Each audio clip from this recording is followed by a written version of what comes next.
Hey guys, welcome back to more political chatter. Today we will be talking about some news that we have coming out of the state of Ohio, where Tim Ryan is apparently, according to NBC News, Tim Ryan, the former US representative, he ran for Senate in 2022, is authorizing his team to start preparing for a possible bid for Ohio governor.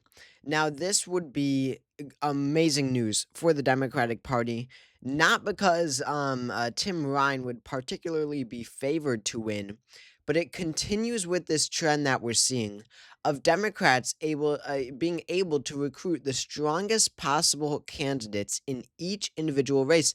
Even in Republican-leaning states like Ohio, Democrats are fielding some of the best, strongest candidates they could find, and what it's doing is it's really, increasing this chance that Democrats could flip just a couple of these seats. Now this is a gubernatorial race. This would be against Vivek Ramaswamy in Ohio. Again, gubernatorial, not Senate. But what I've talked about a lot when it comes to the Senate, when it comes to the Senate, is that Democrats, again, as I said, should be running the strongest possible candidates in every race. They should try to make every race likely Republican, even in these deep Republican states, states that Democrats never think about: Louisiana, Ohio, West Virginia, Kansas, even Wyoming or something, or Nebraska, like what we're seeing with Dan Osborne.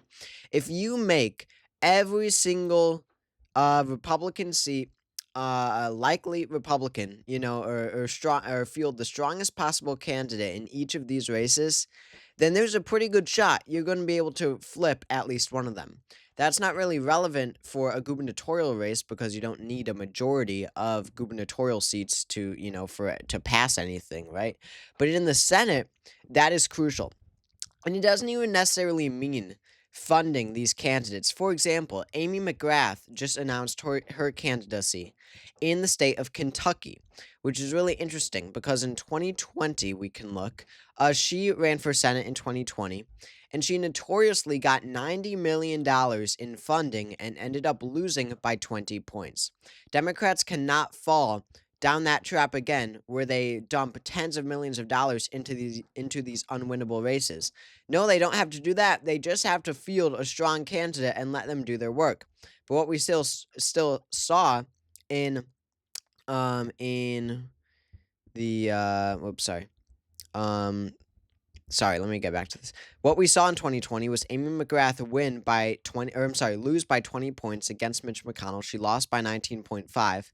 And on that same exact ballot in 2020, on that same ballot, Trump won by 25. So she outperformed the Joe Biden by 6 points. So, which is, not a lot with 90 million in funding, but if you have Democrats outperforming by 6 points in all of these races, then you're going to get some pretty tight races. If Democrats are outperforming by 6 points, then you've got Ohio becoming a lean margin state. Iowa going down to a 7 point margin. You would have Wisconsin, Michigan, Pennsylvania flipping, all the traditional swing states flipping to the Democrats. And you would have a lot of these states a lot of these Republican states getting really, really close. Alaska would narrow down. Florida would narrow down. Texas would narrow down. Be a huge boost for Democrats. And, and again, you don't have to give $90 million in funding to an Amy McGrath, for example. You let them run their own races. I mean, you're telling me that where was my tab? Oh, you're telling me that, running Laura Kelly for Senate in Kansas wouldn't narrow that race down, or running Dave Frudenthal. You might not even know Dave Frudenthal in Wyoming. He is a former governor of Wyoming. I don't know what year he ran. Let's say 2000. He was a while ago. 2010 maybe. Wyoming.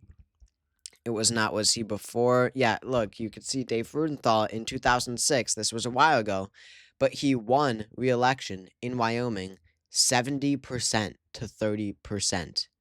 70 to 30.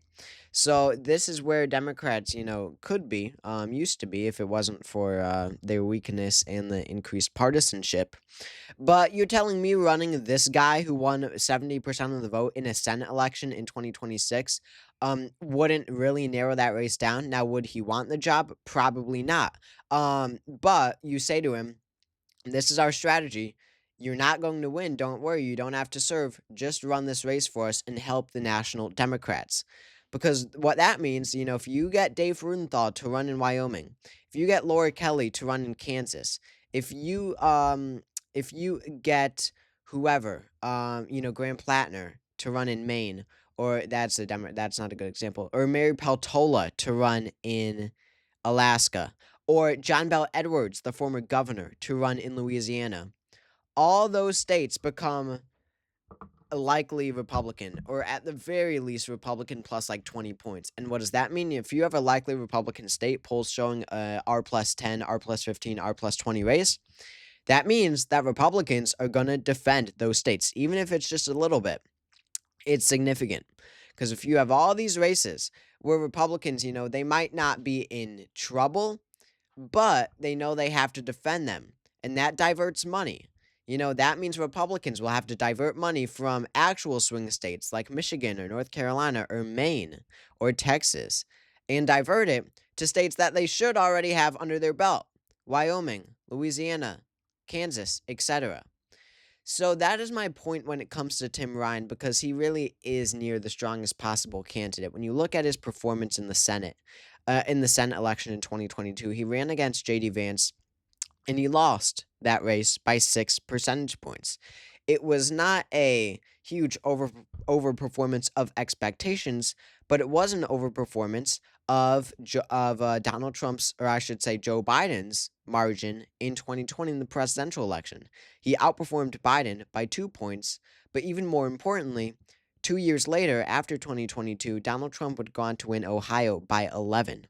He would outperform Kamala Harris by 5 points just 2 years before. So Tim Ryan is a very strong candidate. And again, there is national, Republican committees when it comes to gubernatorial elections. They will be sending Vivek Ramaswamy money.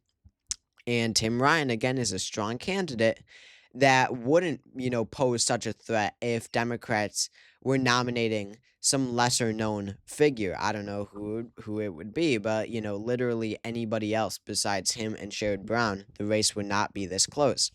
So this continues with this theme of Republicans having to divert money from races that are actual swing states, from actual swing and toss-up races, and having to put it in these Republican states that they should already have under their belt, that they should already be winning comfortably. But when you have strong candidates running in each race, again, they got to send that money, even if it's not a toss-up race or that close of a race. You have to secure a state like this. If you're a Republican, you have to secure a state like Ohio. So Ohio will be very interesting come 2026. And again, that diverting money that now opens the door. This is the gubernatorial elections now. That opens the door for Democrats to come in and hold on to Wisconsin, hold on to Michigan, you could, make an attempt at Kansas maybe. They could hold Arizona, try to flip Nevada. That gives them opportunities to, go after Texas, etc. So that's where things stand right now in the state of Ohio. Really good news for the Democratic Party in this race. So thank you all for watching this video. Also, this I meant to bring up. So this has been news for a while that Tim Ryan is eyeing a comeback in Ohio. So thank you all for watching this video. I hope you all enjoyed. Make sure to subscribe down below if you haven't already. That really helps out a lot. Drop a comment as well to let me hear what your thoughts are on this. Drop a like to help this video in the algorithm. Again, I hope you all enjoyed, and I will see you all later.